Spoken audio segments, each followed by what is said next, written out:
Hello everyone, good morning. Welcome to back to my channel Mamoni's blog. আশা করি তোমরা খুব ভালো আছো এবং সুস্থ আছো। তো আরেকটা নতুন ব্লগে সবাইকে জানাচ্ছি অনেক অনেক ভালোবাসা জানিয়ে আজকের ব্লগটা শুরু করলাম।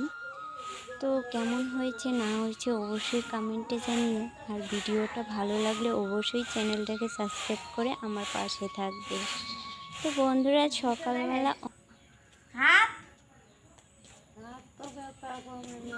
অনেক সকালবেলা ঘুম থেকে উঠে পড়লাম। তো যেহেতু বাবু সকাল সকাল উঠে পড়ে, তাই ওর সাথে সাথে আমারও উঠে পড়তে হয়। তো উঠে যখন পড়েছি, তো ওকে যেহেতু শাশুড়ি মা নিয়েছে, তো উঠানটা বেশিরভাগ ঝাড় আমার শাশুড়ি মাই দেয়।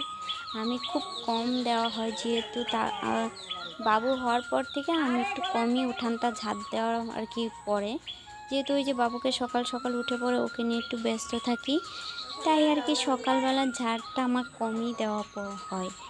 তো আজকে আবার এই যে শাশুড়ি মা নিয়েছে ওকে, তো শাশুড়ি মার কাছে যাওয়ার জন্য ব্যস্ত হয়ে পড়ছে। তখন আমি বললাম যে তুমি এখন নাও, তাহলে আমি কাজগুলো শুরু করি।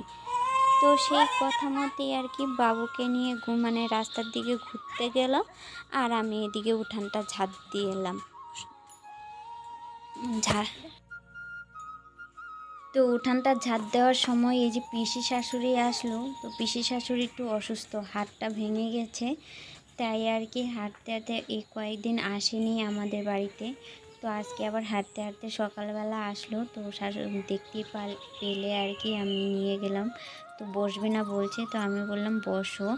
তো যেহেতু আমি বাইরে উঠান টুঠান ঝাড় দিচ্ছিলাম, তো ছাগলগুলো শাশুড়ি মা বার করতো।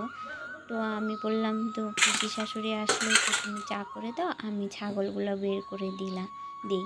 তখন এই যে ছাগলগুলো আমি বের করে নিলাম, আর এখন চলে আসলাম এই যে বাসনগুলো মাজার জন্য ঝাড় নিতে।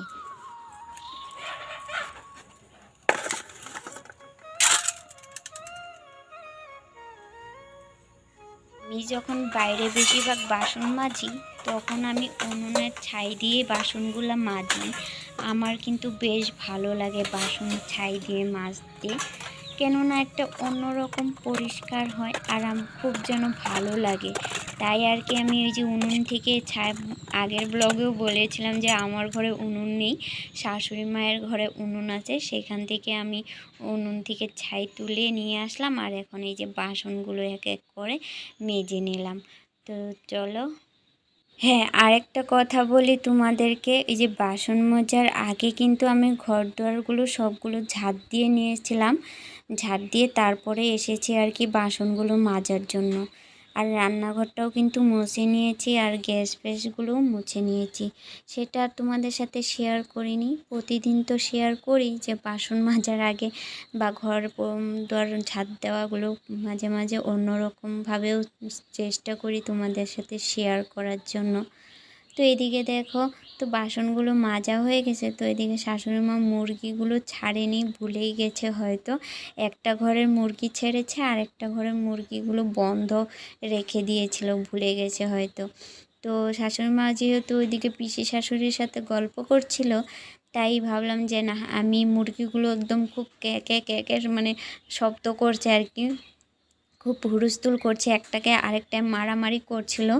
তো ভাবলাম না, মুরগিগুলোকে আগে ছেড়ে দিই। জানো তো এই মুরগিগুলো না বিক্রি করে দিবে ভাবছি। ওই যে শাশুড়ি মার মুরগি তো বিক্রি করে দেবে, অনেক নোংরা করে জানো তো, প্রচণ্ড নোংরা করে, একদম ভালো লাগে না। তাই বললাম যে কিছু মুরগি বিক্রি করে দাও, তাহলে আর কি পরিষ্কার থাকবে, নোংরা হবে কম। তোমরা তো অনেক ব্লগে দেখেছো খুব অত্যাচার করে। তো এদিকে দেখো সব কিছু করে টোরে এখন এই যে কলপাটটা একটু ঝাড় দিয়ে নিচ্ছে। এটা আমাদের মানে প্রতিদিনই রুলস বলো, বাসনপত্র মাজার পরে এই যে কলপাটটা কিন্তু একটু ধুয়ে রাখি।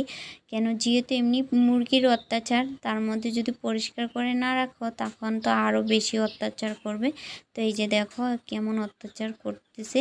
এখন ওদেরকে খাবার অল্প দিয়ে দিব, তখন ওরা খেয়ে দিয়ে চলে যাবে যার জায়গা মতে। তো এখন এই যে সব কিছু করে টোরে এখন এই যে আমি ব্রাশ করছিলাম, ওইদিকে হচ্ছে দাঁড়িয়ে দাঁড়িয়ে কথা বলছি, সেটা তোমরা দেখতে পাচ্ছো। সেটা হলো এই যে আমার শাশুড়ি মার সাথে কথা বলছিলাম। শাশুড়ি মা বলছিল একটা চাল কুমড়া গাছ লাগিয়েছে। তার সাথে কাঁকরোল গাছটাও আছে, কিন্তু ওই যে চাল কুমড়ো গাছটা কি বলো তো, কুমড়ো হচ্ছে না, খালি গাছটাই হয়ে যাচ্ছে। তাই বলছে কি কেটে ফেলে দিব। আমি বলছি কেটে ফেলে দিবা, যদি হয় তখন বলছে কি না হবে না। তাই আর কি এগুলি নিয়েও কথা বলছিলাম। তার এদিকে আমি মুখ টুক ধুয়ে একদম রান্নাঘরে চলে আসলাম। আর এখন এই যে আমি কি বানাবো সেটা তোমরা জানো। এই যে আটাগুলো যে মাখছিলাম সেটা দিয়ে কিন্তু আমি বড়া করব।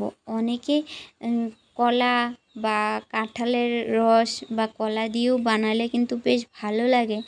আমার আবার ওই কাঁঠালটা দিয়েও পছন্দ নেই, আর কলাটা দিয়েও পছন্দ নেই বানানোর জন্য। আমি বানাচ্ছি আর কি সিম্পলভাবে চিনি আর অল্প লবণ দিয়ে মেখে, তো এই যে মালপোয়া ভাজে না সেরকম করে আর কি ভাজবো। তো যেমন মালপোয়ায় একটা একটা করে ভাজে, আর এটা আমি একসাথে অনেকগুলো ভাজবো। আর খেতে কিন্তু খুব ভালো লাগে, খুব টেস্টি হয়। আমি তো চা দিয়ে খেতে খুব ভীষণ ভালোবাসি। আর কোনো সময় হয়ে ওঠে না বানানোর জন্য, অনেক দিন ধরে ভাবছি এরকম করে বানাবো, কিন্তু হয়ে ওঠে না। এই যে যখন কুনাল খায় না, ও যে পছন্দ করে না, তাই আমারও বানানো হয় না আর খাওয়া হয় না। ও আজকে যেহেতু সকালবেলা জলখাবারটা ওর ঠাম্মির ঘরে খেয়েছে, তো আমি ভাবলাম যাই হোক, ও যখন ওখানে খেয়ে ফেলেছে তখন আমি এটা বানিয়ে নিই।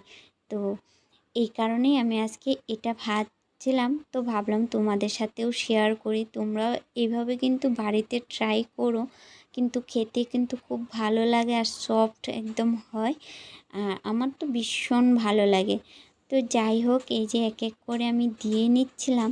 যখন একটু লাল লাল হয়ে আসবে তখন একটু নামিয়ে নেব। এই যে দেখতে পাচ্ছ কীরকম হয়েছে। আর এই যে কুনাল একটু পছন্দ করে না, যেহেতু আমরা মা ছেলে দুজনেই আছি, তো কি বলো তো, ওর যদি কিছু না খেতে ইচ্ছে করে তখন আমারও কিন্তু ইচ্ছে করে না যে নিজের পছন্দ মতো কিছু বানিয়ে খাই। যাই হোক, পুরোটা তোমাদের সাথে তখন শেয়ার করতে পারলাম না। আমার শাশুড়ি মা বড়াগুলো নামিয়েছিল, কি যেহেতু সম্প্রীত কান্নাকাটি করছিল, ও কান্নাকাটি করছিল, ওর খিদে পেয়ে গেছিলো, তো আমি ওকে খাওয়াচ্ছিলাম, তাই আর কি বড়াগুলো নামিয়ে ফেললো। তোমাদের সাথে আর শেয়ার করা হয়নি। তার ফাঁকে আমি ও খেয়েও নিয়েছি। খেয়ে দিয়ে যাই হোক, এই যে ঘরে কিছু কাজ ছিল অনেক দিন ধরে আর কি, ওই যে মানে গডরেজটা আর কি গুছানো হচ্ছিল না। আমার কিছু মেকআপের জিনিসগুলো উলট পালট হয়ে আছে, মানে সাজানোর থেকে এসে আমি আর ঠিকঠাক করিনি। কিছু জিনিস তো পার্লারে রেখে আসা হয়েছে, সেখানেই আছে। কিছু জিনিস আবার বাড়িতেও রেখেছি, জানো তো। কোনো সময় না দোকান থেকে মানে পার্লার থেকে যাওয়া হয় না, কখনো কখনো বাড়ির থেকেও আমার সাজানোর জন্য চলে যাওয়া হয়। তো সেই কারণে আমি কিছু জিনিস মানে বাড়িতেও রেখেছি, কিছু জিনিস আর কি পার্লারে রেখেছি। কখনো পার্লারে কেউ যদি সাজতে আসে, তাহলে আমার পার্লার থেকেই সাজাতে পারি। আর যদি কোনো সময় যখন, এখন যেহেতু ওই যে সম্প্রীত ছোটো, সব সময় কিন্তু যাওয়া হয় না। যেহেতু আমার পার্লারটি একটু দূরে আছে, বেশি একটা দূরে না, তবু আর কি যাওয়া হয় না। তো এর জন্য কিছু জিনিস বাড়িতে রেখে দিয়েছি। তো সেগুলো আর কি গুছানো হয়নি, মাঝখানে একটা সাজানোর কাজ ছিল, সেটা সাজিয়ে এসে আর কি জিনিসগুলো আর ঠিকঠাক করে রাখিনি। তো একটা মানে ডাব্বারের চেনটা ছিঁড়ে গেছে, তো তার কারণে আর কি কেমন হয়ে গেছে। তো যাই হোক, এক এক করে জিনিসগুলো আমি গুছিয়ে নিচ্ছি। দেখতেই পাচ্ছ, তখন প্রথমে হেয়ার স্প্রেগুলো আমি ঠিকঠাক করে নিয়েছি। দুটো হেয়ার স্প্রে মানে শেষের দিকে অল্প অল্প রয়ে গেছে। তো আর এদিকে দেখো, আমি সবগুলো এক এক করে ব্রাশগুলো একদম করে নিয়েছি, গার্ডার করে রেখে দিয়েছি, মানে গার্ডার দিয়ে বেঁধে রেখে দিয়েছি। যেহেতু আমার আবার এই যে পার্লারে আবার ওই যে রাখার জিনিস আছে, সেখানে ঢুকিয়ে রাখি। আর এখানে যেহেতু বাড়িতে, তো একটা কাপাট আমি মানে একটা ড্রপ আর কি রেখে দিয়েছি, মানে এগুলো জিনিস রাখার জন্য। সেখানে আমি কিন্তু জামা কাপড় রাখি না, সেখানে আমি মেকআপের জিনিসগুলো, প্রোডাক্টগুলো সেখানে আমি স্টক করে রাখি। আর এদিকে দেখতেই পাচ্ছ, এটা আই মেকআপ প্র্যাকটিস করার জন্য, সেটা আমি নিয়ে আসছিলাম অনেক দিন আগে। মাঝে মাঝে যখন কাজকর্ম না থাকে, তখন এই যে পার্লারের কাজগুলো একটু প্র্যাকটিস করি, এই তোমার কলকা প্র্যাকটিস করি, তারপরে আই লুকগুলো আর কি আলাদা আলাদা ডিফারেন্ট ডিফারেন্ট কালারের আর কি আই মেকআপগুলো ট্রাই করি। সব সময় তো সবার উপরে ইসে করতে পারি না, মানে লোকজনের ব্যাপার থাকে, সবারও সময় হয়ে ওঠে না, আমারও সময় হয়ে ওঠে না। আর এগুলো ডেমো যদি কিনে রাখো, যখন মন চাইলো তখন তুমি প্র্যাকটিস করতে পারবা, এরকম আর কি। তার জন্য আমিও নিয়ে আসছিলাম। একটা হেয়ার ড্রেমই কেনার বাকি আছে, সেটা যদি আমি কিনি তাহলে হেয়ার স্টাইলগুলো সেটার মধ্যে প্র্যাকটিস করতে পারবো। এই যে দেখতে পাচ্ছ মোটামুটি পুরো আলমারিটাই আজকে ঠিকঠাক করেছে, সেটা আর এক সাইডে তোমাদেরকে দেখালাম, সেটা হচ্ছে আমার ব্লাউজের কালেকশন। এত পরিমাণে ব্লাউজ কিনেছি, এখন তো দেখো ব্লাউজ তো আমি পরিই না, খুব কম পরি, আর বেশিরভাগ কিন্তু আমার লাল কালারের ব্লাউজ। সেটাই তোমাদের সাথে শেয়ার করছি। বাড়িতে যেগুলো আমি পরি হঠাৎ বা আশেপাশে কারো বাড়ি টাড়ি গেলে আমি শাড়ি পরি, তখন যে ব্লাউজগুলো পরি সেগুলো কিন্তু আমার লাল, অনেক মানে লাল ব্লাউজ আমার কিন্তু এক সময় বলতে পারো আমার কিন্তু লাল কালারটা খুবই ভালো লাগতো। এগুলি সব কিছু করে টোরে ওইদিকে আলমারি টালমারি গুছিয়ে টুছিয়ে তো এখন চলে আসলাম এই যে শোকেসের উপরটা, ভাবলাম একটু একটু ঝেড়ে ফেলে একটু মুছে টুছে আর কি সব কিছু আর কি গুছিয়ে রাখা। তো এক এক করে ভালো করে মুছে আর ভাবলাম একটু ডলগুলো সুন্দর করে একটু রেখে দিই। তোমরা কি জানো যে কুকুর গোলাপি কালার হয় বা হলুদ কালার হয়? আমার কিন্তু হলুদ কালারটা একটু লাগছে যে দেখতে পেয়েছি, কিন্তু গোলাপি কালারের ডগি কিন্তু তোমরা দেখেছো? দেখো নি? এই যে আমার ঘরে দেখো গোলাপি কালারের ডগি। তো যাই হোক, এটা হচ্ছে কুনাল।